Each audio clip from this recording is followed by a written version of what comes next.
Hello friends, welcome to our Kongu Tamil YouTube channel.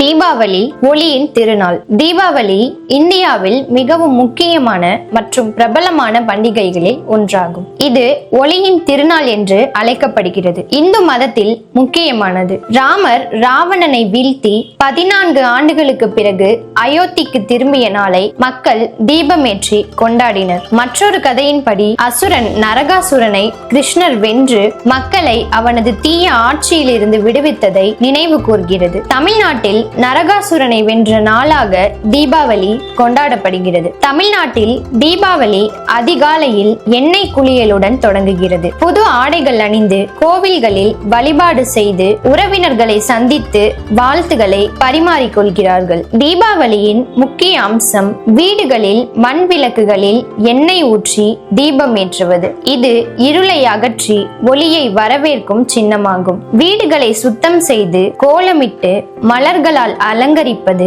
தமிழகத்தில் பொதுவான வழக்கம். தீபாவளி என்றாலே பட்டாசு வெடிப்பது முக்கியமான பழக்கமாக உள்ளது. இது மகிழ்ச்சியையும் உற்சாகத்தையும் குறிக்கிறது. ஆனால் சுற்றுச்சூழலை பாதுகாக்க பசுமை பட்டாசுகளை பயன்படுத்துவது இப்போது ஊக்குவிக்கப்படுகிறது. தீபாவளி நன்மை தீமையை வெல்லுவதையும் ஒளி இருளை வெல்வதையும் குறிக்கிறது. இது மக்களிடையே ஒற்றுமையையும் அன்பையும் பரப்புவதற்கு ஒரு வாய்ப்பாக அமைகிறது. மேலும் இந்த பண்டிகை குடும்பத்தினர் ஒன்று கூடி மகிழ்ச்சியை பகிர்ந்து கொள்ளும் நேரமாகவும் உள்ளது. தீபாவளி ஒரு பண்டிகை மட்டுமல்ல, மக்களின் இதயங்களை ஒளிரச் செய்யும் ஒரு உணர்வு. இந்த ஒளியின் திருநாள் அன்பு, மகிழ்ச்சி மற்றும் நன்மையை பரப்புவதற்கு ஒரு அற்புதமான வாய்ப்பாகும். இந்த தீபாவளி நம் அனைவரும் சுற்றுச்சூழலை பாதுகாப்பாகவும் மகிழ்ச்சியாகவும் கொண்டாடுவோம். இந்த நாளில் நாமும் நம்முள் இருக்கும் கோபம், பொறாமை, வெறுப்பு போன்ற இருளை ஒளியால் மாற்றி நல்ல மனிதர்களாக மாறுவோம். இந்த தீபாவளி